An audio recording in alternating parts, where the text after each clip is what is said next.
بسم اللہ الرحمن الرحیم. آپ تمام میڈیا کے دوستوں کی تشریف آوری کا بہت شکریہ. انتخابات کے حوالے سے بات کرنے سے قبل میں دو اہم مسئلوں پر مزید بات کرنا چاہتا ہوں.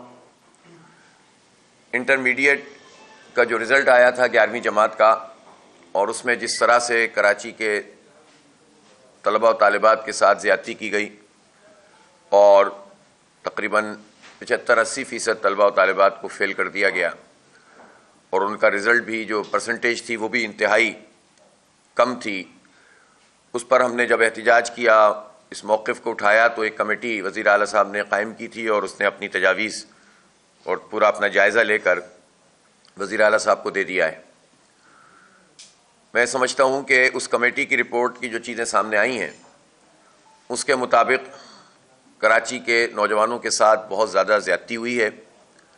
پہلی بات تو یہ ہے کہ کتاب نومبر دسمبر میں جا کر نصاب چھپ کر سامنے آیا ہے، اور صرف 3-4 مہینے ملے ہیں جس میں طلباء و طالبات تیاری کر کے امتحان دے سکتے ہیں. تو پہلی بات تو یہ ہے کہ یہ کیسا نظام ہے جس میں آپ ٹیکسٹ بک جو نہیں چھاپ رہے ہیں وہ آپ فراہمی امتحان سے 3-4 مہینے پہلے کر رہے ہیں، اور اس میں ٹیچرز کے لیے بھی اور اسٹوڈنٹس کے لیے بھی یہ موقع ہی نہیں ہے کہ وہ پراپر طریقے سے اس کو نصاب کو جو ہے وہ دیکھ سکیں، سیکھ سکیں، پڑھ سکیں، پڑھا سکیں.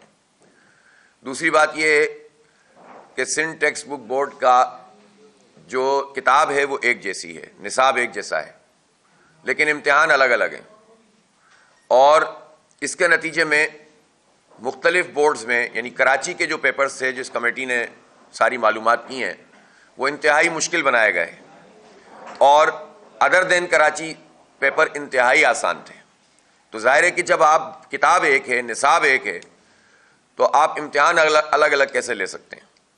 تو سارے بچے ہمارے بچے ہیں پورے صوبے کے، تو ان کا امتحان بھی تو ایک ہی ہونا چاہیے نا. پیپر الگ الگ امتحان کیوں لیا جا رہا ہے؟ جبکہ آگے جو آپ کو ایم ڈی کیٹ دینا ہے یا کسی یونیورسٹی میں ٹیسٹ میں اپیئر ہونا ہے، این ای ڈی میں ہونا ہے، داؤد میں ہونا ہے، وہ ٹیسٹ سب کا ایک جیسا ہوگا. تو کتاب ایک جیسی اور آگے کی ایلیجبلٹی ایک جیسی اور ایم ڈی کیٹ ایک جیسا، لیکن اگر آپ پیپر الگ الگ لے رہے ہیں تو اس کا کیا مطلب ہے؟ اس کا مطلب یہ ہے کہ آپ کے ذہن میں بہت واضح طور پر یہ ہے کہ یہاں کراچی سے لوگوں کو زیادہ نہیں پڑھنا چاہیے، آگے نہیں بڑھنا چاہیے. تو یہ بالکل ٹھیک طریقہ نہیں ہے. کراچی میں سب رہتے ہیں، ہر زبان بولنے والے رہتے ہیں، اور یہ ہر ایک کا استحقاق ہے کہ وہ آگے بڑھے، اور پورے صوبے کے تمام بچوں کا استحقاق ہے کہ ان کو آگے بڑھنے کے برابری کے مواقع ملیں. تیسری بات یہ ہوئی ہے کہ جب جائزہ لیا گیا تو جو کاپیاں تھیں اس کی چیکنگ پراپر طریقے سے نہیں ہوئی ہے، کہیں پر نظر انداز کیا گیا ہے، کہیں اسسمنٹ ٹھیک نہیں ہوئی ہے، کہیں انتہائی اسٹرکٹ اسسمنٹ کر لی، اور سارا غصہ اور ملبہ جو ہے وہ طلبہ طالبات کے اوپر اتار دیا گیا. چوتھی بات یہ ہے کہ جو کرپٹ افسران ہیں انٹرمیڈیٹ بورڈ میں، اور وہ سارے کے سارے مختلف عہدوں پر بیٹھے ہوئے لوگ ہیں، انتہائی کرپٹ پریکٹس کرنے والے لوگ، وہ تمام تر ذمہ دار ہیں اس پورے عمل کے. اور اس وقت بھی انہوں نے ٹیبولیشن کی جو کاپیز رجسٹر ہوتے ہیں اس میں بہت زیادہ صفوں کو خالی چھوڑا ہوا تھا. اس کا مطلب یہ ہوا کہ یہ تو دھندے بازی ہوتی ہے کہ آپ رزلٹ اناؤنس کریں اور پھر اس کے بعد جو آپ کے سفارشی لوگ آئیں گے ان کی ٹیبولیشن ان جگہوں کے اوپر درج کر دی جائے. یہ تو پورا کا پورا عمل ہی فراڈ عمل ثابت ہو گیا ہے. اب مسئلہ یہ ہے کہ اگر آپ صرف گریس مارکس کی بنیاد پر، چند گریس مارکس کی بنیاد پر اس رزلٹ کو کہتے ہیں کہ اناؤنس کر دیا جائے، اور اس میں بھی آپ آر جی ایس سسٹم ہوتا ہے اس کو جو ہے وہ سامنے لا کر یہ کہیں کہ جناب ہم کریں گے، تو اس سے لوگوں کو انصاف نہیں ملے گا، حق تلفی ہوگی. ہم یہ سمجھتے ہیں کہ 11ویں جماعت کے نتائج کو، چونکہ ذمہ داری بورڈ کی ہے، کرپشن وہاں ہوئی ہے، نااہلی وہاں ہے، بد انتظامی وہاں ہے، تو یہ جو اذیت انہوں نے پورے شہر کے بچوں کو دی ہوئی ہے اور ان کے والدین کو دی ہوئی ہے، اس سے نکلنے کا راستہ ایک ہی راستہ ہے، اور وہ یہ ہے کہ 11ویں جماعت کے ان نتائج کو منسوخ کیا جائے اور 12ویں جماعت کے پورے معاملے کو صاف شفاف طریقے سے کیا جائے، امتحان کو لیا جائے اور اس کی بنیاد پہ ہی 11ویں جماعت کے رزلٹ کو لے لیا جائے. کیونکہ آپ موجودہ پوزیشن میں انصاف فراہم نہیں کر سکتے، اور ایسا نہیں ہے کہ یہ پہلی مرتبہ ہو رہا ہے. ابھی کورونا کے دنوں میں یہ سب چیزیں ہوئی ہیں، کبھی ایک دفعہ 2 پیپر لے لیے، کبھی ایک پیپر ہوا نہیں. ہم نہیں چاہتے کہ یہ سب کچھ ہو، لیکن اس میں قصور کس کا ہے؟ حکومت کا ہے، کرپشن کا ہے. قصور کس کا ہے؟ بورڈ کا ہے، اور بورڈ کے کرپٹ لوگوں کا ہے، اور ان کرپٹ لوگوں کو رکھنے والوں کا ہے، ان کی سرپرستی کرنے والی حکومتوں کا ہے. تو اس کا خمیازہ جو ہے وہ نوجوان کیوں بھگتے ہیں؟ ان کے لیے راستے کیوں بند ہو جائیں آگے کی تعلیم کے؟ اس لیے ان نتائج کو، 11ویں جماعت کے نتائج کو منسوخ کر کے انہی بچوں کو جو 12ویں جماعت کا امتحان دیں گے، جو پرسنٹیج ان کی اس میں ہوگی وہ 11ویں کی پرسنٹیج پر بھی اس کو محمول کیا جائے، اور فیئر امتحانات اور پراپر طریقے سے تمام چیزیں اس کمیٹی کی رپورٹ کے مطابق آئندہ 12ویں جماعت کی جائیں. تب جا کر یہ مسئلہ ریزالو ہو سکتا ہے. اور پیپر بھی ایک ہی ہونا چاہیے 12ویں جماعت کا پورے سندھ میں. جب کتاب ایک ہے، نصاب ایک ہے اور کمپٹیشن ایک ہے، تو پھر اس کے نتیجے میں صاف سی بات ہے کہ پیپر بھی ایک ہونا چاہیے. آسان ہو یا مشکل ہو، سب کے لیے ہو. تو یہ ہماری اس میں موقف ہے. اس وقت انتخابات اور اس کے بعد کا جو بھی سینیریو ہے، اس میں ہم یہ نہیں چاہتے کہ ہمارے ان بچوں کا مستقبل تباہ ہو. جماعت اسلامی انشاءاللہ، اور ہم ناانصافی نہیں ہونے دیں گے. دوسری بات یہ ہے کہ حکومت نے، کیئر ٹیکر گورنمنٹ نے گیس کی قیمتوں میں 60% اضافے کا فیصلہ کر لیا. یہ کون لوگ ہیں کہ جو اس طرح سے لوگوں کو تباہ و برباد کرنے پر تلے ہوئے ہیں؟ انڈسٹری تباہ ہو رہی ہے. جتنے بھاری بھاری بل اس وقت گیس کے آ رہے ہیں، ناقابل برداشت ہوتے چلے جا رہے ہیں. ابھی تو بجلی کے بل کے دھماکے ہونے ہیں. ظاہر ہے سردیوں کا موسم میں جب یہ حال ہے تو گرمیوں میں کیا حال ہوگا؟ تو انہوں نے تو کسی قابل لوگوں کو چھوڑا نہیں ہے. اس لیے ہم کسی بھی صورت میں اس کو قبول نہیں کر سکتے. اس اضافے کو نہ صرف یہ کہ نہ کیا جائے، بلکہ جو پچھلا 173% اور 193% انڈسٹری کے لیے اضافہ کیا گیا تھا وہ بھی واپس ہونا چاہیے، تاکہ معیشت کا پہیہ آگے بڑھے. برباد کر دیں گے لوگوں کو تو کیا چلے گا معاملہ. انتخابات 2024 میں جو ہوئے ہیں، اس نے پچھلے تمام انتخابات کی دھاندلی کو مات کر دیا ہے. اور جو لوگ اس انتخابات میں جعل سازی کر رہے ہیں وہ اپنے ہی ریکارڈ توڑ رہے ہیں، دھاندلی کے اور دھاندلے کے. اور عملاً انتخابات میں جو لوگوں کی رائے ہے اس کو بالکل کچل کر اپنی مرضی کی جو رائے دینے کا یہ سلسلہ ہے، یہ کسی صورت بھی قابل قبول نہیں ہو سکتا. اب جو تماشا چل رہا ہے اس وقت، تو اس سے تو بہت واضح طور پر یہ پتہ چل رہا ہے کہ جوڑ توڑ کر کے جو پی ڈی ایم ٹائپ کی حکومت بنانے کی کوشش کی جا رہی ہے، وہ کمپنی تو اب نہیں چل سکتی. اور اس کمپنی نے بہت نقصان پہنچا دیا. پچھلے 2 سال میں آپ دیکھیں تباہ و برباد کر دیا پوری معیشت کو، پورے نظام کو تلپٹ کر دیا.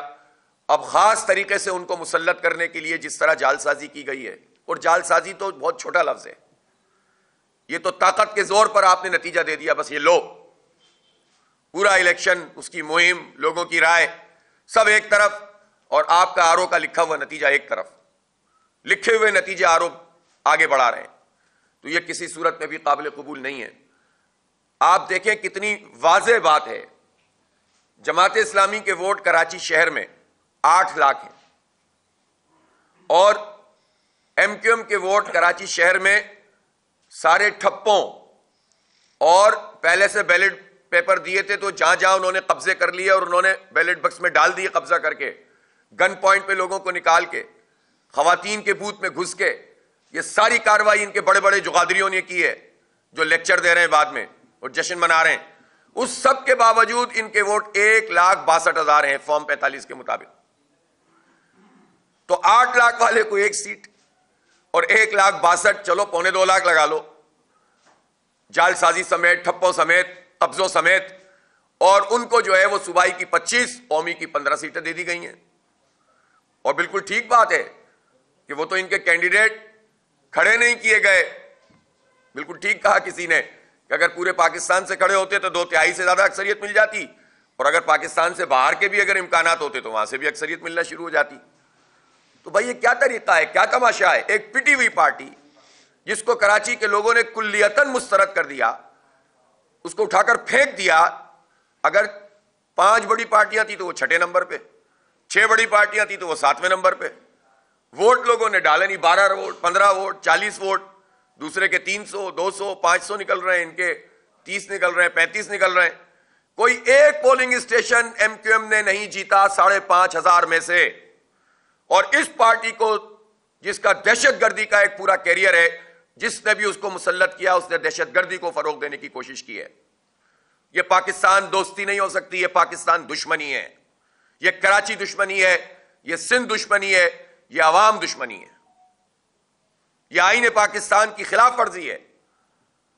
اور اب تو پورے پاکستان میں لوگ اٹھ کر کھڑے ہو گئے کہ یہ تماشا کیا ہے. جن کے ساتھ پوری ارینجمنٹ کے ساتھ معاملات آگے بڑھ رہے تھے وہ خود بھی بلک گئے ہیں، وہ بھی چیخ رہے ہیں کہ بھائی یہ کیا کر دیا آپ نے. تو ہوش کے ناخن لینے چاہیے لوگوں کو، اور اس پورے جمہوری پروسیس کو جس طرح کچلا گیا ہے یہ سلسلہ نہیں ہونا چاہیے. میں کراچی میں یہاں موجود ہوں اور ہم نے اپنی آنکھوں سے تمام چیزوں کو دیکھا ہے تماشا. ہمارا مطالبہ یہ ہے کہ کراچی کے جتنے بھی نتائج ہیں ان کو کالعدم قرار دے کے اس کو ایک فورنزک ہونا چاہیے فارم 45 کے مطابق. اب جعلی فارم 45 بھی بنائے جا رہے ہیں، لیکن مجھے یقین ہے کہ یہ اتنے نااہل لوگ ہیں کہ 1,000 اس میں فرق نظر آ جائیں گے ان کی جعل سازی میں. اس لیے کہ انہوں نے تو یہ سوچا بھی نہیں تھا کہ لوگ آ کر اس طرح سے کھڑے ہو جائیں گے. یہ تو سمجھ رہے تھے کہ بس نتیجہ آ گیا، بادشاہ سلامت، قبول کریں آپ لوگوں کی کیا حیثیت ہے. چلاتے رہیں مہم، دیتے رہیں لوگ ووٹ، نتیجہ تو وہ ہوگا جو ہم چاہیں گے، لیکن ایسا نہیں ہے. عوام نے نکل کر اس پوری منصوبہ سازی کو ناکام کر دیا ہے. اب ہوش کے ناخن لینے چاہیے اور عوام کے اس فیصلے کو قبول کرنا چاہیے جہاں بھی ہے، چاہے کے پی میں ہے، چاہے پنجاب میں ہے، چاہے سندھ میں ہے، بلوچستان میں. جو عوام کا فیصلہ ہے وہ قبول کرو، جو آئین اور قانون ہے اس کو مانو، جو دستور ہے اس کی پابندی کرو. ہر ادارے کو جس کا جو کام ہے وہ کرنا چاہیے. ایک دوسرے کے معاملات میں جب دخیل ہوں گے تو یہی فساد ہوگا، یہی انتشار ہوگا. اب قوم کی اس وقت کوئی ڈائریکشن نہیں ہے، آگے کے چیلنجز ہیں، ہزاروں ارب روپے کا قرضہ ہے، پوری دنیا سے بات کرنی ہے، خارجہ پالیسیوں کا معاملہ ہے، داخلی حالات صحیح نہیں ہیں. ایسے میں ایک ایسی حکومت لا کر مسلط کر دی جائے کہ جس کی کوئی حیثیت ہی نہیں ہے، اور ایسی پارٹیاں جن کا دہشت گردی کا ٹریک ریکارڈ ہو، بھتہ خوری، دہشت گردی، فیکٹریوں میں لوگوں کو جلانا، ان سارے کے سارے لوگوں کو دھل دھلا کے سامنے لا کر مسلط کر دو. یہ عوام سے دوستی ہے کہ دشمنی؟ یہ پاکستان سے دوستی ہے کہ دشمنی؟ کیا تماشا ہے یہ؟ اور اسی طرح یہاں پیپلز پارٹی نے جس طرح سے ہاتھ دھوئے، 15 اگر دے دیں کراچی میں ایم کیو ایم کو تو 7 دے دیں پی پی کو. ارے بھائی ووٹ بھی تو لینے پڑتے ہیں اس کے لیے. اسی طرح سے انٹیریئر سندھ میں جو کچھ کیا ہے، کل جو ہے وہ ایک بہت بڑا احتجاج حیدرآباد میں ہو رہا ہے، انہوں نے دعوت دی ہے جی ڈی اے میں، انشاءاللہ ہم شریک ہوں گے. وہاں تو قبضے اور نکال دیا لوگوں کو، بس کرتے رہے جو کرنا ہے. کوئی 1.5 لاکھ ووٹ لے کے جیت رہا ہے، کوئی 2 لاکھ ووٹ لے کے جیت رہا ہے. اور آپ یہ دیکھیں کراچی میں جن کو جو ایک پولنگ اسٹیشن نہیں جیت سکے ان کا حال یہ ہے کہ ان کو 1,88,000 70,000 75,000. اچھا جعلی قسم کے لوگ یہ سارا کام کرنے کے بعد قوم کو ہم معافی کا اعلان بھی کر رہے ہیں. او بھائی ووٹ تو لے لے پہلے، ایک پولنگ اسٹیشن جیتے نہیں ہو اور باتیں تمہاری دیکھو کیسی ہیں. تو اس طرح کے مخلوق کو جو ہے مسلط کرنے کی جو کوشش کی گئی ہے وہ قابل قبول نہیں ہے. ہم اپنے جتنی بھی سیٹیں ہیں اس کے لیے لڑ رہے ہیں. ہم ہائی کورٹ گئے، ہائی کورٹ نے کہا جناب آپ اسی پی جائیے. اب ہم اسی پی جا رہے ہیں، ہم پیچھا تو نہیں چھوڑیں گے اور احتجاج کا حق رکھتے ہیں. کل شہر کراچی میں یوم سیاہ منائیں گے اس جعل سازی کے خلاف، اور سینکڑوں مظاہرے کریں گے ہم اس شہر میں. یہ ہمارا آئینی جمہوری حق ہے کہ اس غیر قانونی عمل کو ہم ایکسپوز کریں اور اس میں جو سازش ہوئی ہے پورے پاکستان کے خلاف اس کو بے نقاب کریں. یہ پاکستان کے خلاف سازش ہے کہ عوام کی رائے کو کچل کر اپنی مرضی کا ارینجمنٹ کیا جائے. یہ پاکستان سے محبت نہیں ہے اور اس کو دنیا میں کوئی قبول نہیں کرے گا. اس حکومت کی کیا لیجیٹمیسی ہوگی جب پوری دنیا کے اداروں نے وہ پوری جعل سازی اور یہ فراڈ جو ہے بے نقاب کر دیا ہے. کوئی حکومت کیسے بات کرے گی؟ آپ کی کیا حیثیت ہوگی؟ کوئی دوست ملک، کوئی دشمن ملک وہ ہمارا کیا ٹھٹا اڑا رہا ہے؟ تو یہ مذاق ہم خود کیوں بنواتے ہیں؟ عوام کی رائے کا احترام کیوں نہیں کرتے ہیں؟ تو اس لیے کل یوم سیاہ ہوگا. ویسے تو پورے سندھ میں احتجاج ہو رہا ہے اور اسپیشلی کراچی شہر میں ہم جو ہے وہ بہت سینکڑوں مقامات پر احتجاج کریں گے. ہم عدالتی جنگ بھی لڑیں گے. ہم قانونی طور پر اپنی تمام تر چیزیں بھی پوری کریں گے انشاءاللہ، اور اس شہر کے لوگوں کو اس طرح یرغمال نہیں ہونے دیں گے، دہشت گردوں کے ہاتھوں یرغمال نہیں ہونے دیں گے۔ جن کو مسلط کیا گیا ہے ان کا تسلط قبول نہیں کریں گے۔ ان کی حیثیت ووٹ میں ظاہر ہو گئی ہے، لوگوں نے مسترد کر دیا ہے، تو ہم ان کو قبول نہیں کریں گے۔ یہ کراچی کے عوام کے ساتھ بہت بڑی دشمنی اور زیادتی ہے۔ بہت بہت شکریہ۔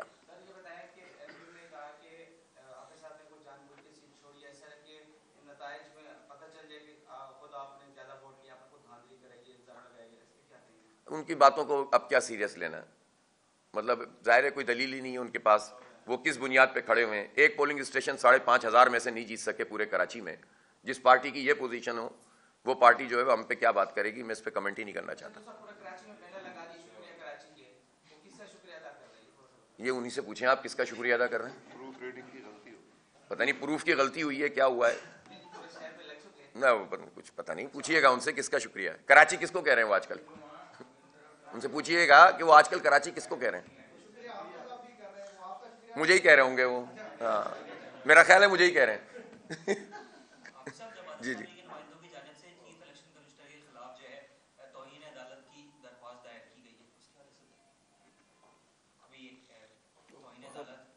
جو کیس تھے نا، ہاں نہیں، وہ تو جب ہم کیس پلیٹ کرتے ہیں تو سیدھی بات ہے کہ اگر الیکشن کمیشن اگر کسی چیز کو نہیں مانتا، بات یہ ہے کہ ہائی کورٹ نے یہ کہا کہ آپ 22 تاریخ تک پورا کا پورا نتیجہ دیکھیں اور اس کے بعد جاری کریں، معاملات کو ٹھیک کریں، اور وہ معاملات ٹھیک کرنے کے بجائے نوٹیفیکیشن جاری کر دیں تو یہ تو توہین عدالت ہے نا، تو اس لیے ہم نے دائر کی ہے۔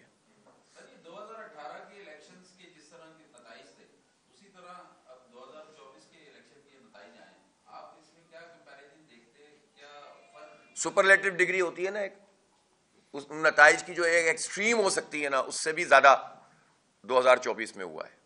دیکھیں الیکشن تو پاکستان میں سب مانتے ہیں، سب جانتے ہیں کہ شفاف نہیں ہوتے، لیکن بہرحال اس کو کسی نہ کسی طور پر کوئی نہ کوئی الیکشن کہہ دیتا تھا۔ اب تو اس کو الیکشن کہا ہی نہیں جا سکتا، الیکشن کا پورا پروسیس ایک طرف، آر او کے نمبر ایک طرف، اور پہلے بھی یہ ہوتا تھا، لیکن چلو اب ہم بتا رہے تھے کہ میئر کے انتخاب میں جو کچھ ہوا ہے، جو یو سیز کے ساتھ ہماری پوری دنیا کو پتہ چل گیا نا، اب اسی طرح سے نمبر بدلے تھے نا، اور ہم نے کہا تھا یہ ٹریلر ہے، ابھی فلم تو چلے گی، تو لوگوں نے توجہ نہیں دی تھی نا، اب جب اپنے اوپر پڑی ہے تو لوگ چلا رہے۔ اسی لیے فارم 48 دیے نہیں اور فائنل گزٹ کر دیے۔ 48 فارم کو جاری کیے بغیر، پولنگ اسٹیشن وائز جو ہوتے ہیں، یعنی ایک ہوتا ہے فارم 45 جس میں جو پریزائڈنگ افسر سے ملتا ہے، فارم 46 بھی پریزائڈنگ افسر سے ملتا ہے جس میں پوری گنتی ہوتی ہے کتنے ووٹ آئے تھے کتنے گئے تھے، 47 فارم آر او جاری کرتے ہیں، فرسٹ کنسولیڈیشن کہلاتی ہے وہ، اور سیکنڈ کنسولیڈیشن فارم 48 ہوتی ہے جس میں پولنگ اسٹیشن وائز ریزلٹ لکھے ہوتے ہیں۔ اب کتنی سیٹوں پر فارم 48 جاری نہیں ہوئے اور آپ نے نوٹیفیکیشن جاری کر دیا، اس کا مطلب کیا ہے؟ تو یہ تو توہین عدالت بھی ہے، پورے پروسیس کی نفی ہے۔ اس پروسیس کو ہی اختیار نہیں کیا گیا تو اس نتیجے کو کیسے تسلیم کیا جائے گا جناب؟ مختلف سیاسی جماعت جو ہے وہ الیکشن کیمپین میں اربوں روپے خرچ کرتی ہے، جماعت اسلامی نے بھی کافی پیسے لگایا، خربوں کر لیے ہوں گے۔ خربوں آپ نے کر دی ہوں گے، بتائیے گا مجموعی طور پہ جتنا پیسے اخراجات آپ لگاتے ہیں اس پر، تو یہ کسی فلاحی کاموں پہ لگا دیتے ہیں تو زیادہ بہتر ہے، کیونکہ ملک میں آپ بقول آپ کی کہ سیاست نہیں، ایک ریاستی ادارہ جو ہے وہ سارے سسٹم چلاتا ہے بقول آپ کی، تو یہ سارے سسٹم کو ختم کر کے وہی طے کر لیا کریں کون صدر کون وزیر اعظم ہوگا، اور یہ الیکشن کیمپین وغیرہ ختم۔ یہ باتیں تو لوگ کر رہے ہیں اب اس وقت، دیکھیں نا یہی تو بات ہے نا، ٹھیک ہے آپ نے اس کو ایک دوسرے پیرائے میں بات کی ہے، لیکن اب لوگ یہی سوال کر رہے ہیں نا بھائی اس پوری الیکشن مہم کا کیا فائدہ، اتنی محنت کا کیا فائدہ، لوگوں سے رابطے کا کیا فائدہ، جب نتیجہ آپ نے اپنی مرضی سے دینا ہے۔ لیکن ایک فائدہ تو ہوا ہے نا کہ شعور کی جو سطح پورے ملک میں ہو گئی ہے، اور جس طرح لوگوں نے نکل کر ووٹ ڈالے ہیں، تو اس نے تو بتا دیا ہے کہ اب یہ اس طرح سے کاروبار زندگی چلے گا نہیں، اب لوگوں کو اپنی اپنی جگہوں پر واپس آنا پڑے گا اور لوگوں کی رائے کو تسلیم کرنا پڑے گا، اس کے بغیر معاملہ چلے گا نہیں۔ اور اس میں جو جتنے اچھے طریقے سے آگے بڑھ کر اس بات کو سمجھ لے گا وہ کم سے کم نقصان کرے گا پورے پاکستان کا۔ ٹھیک ہے۔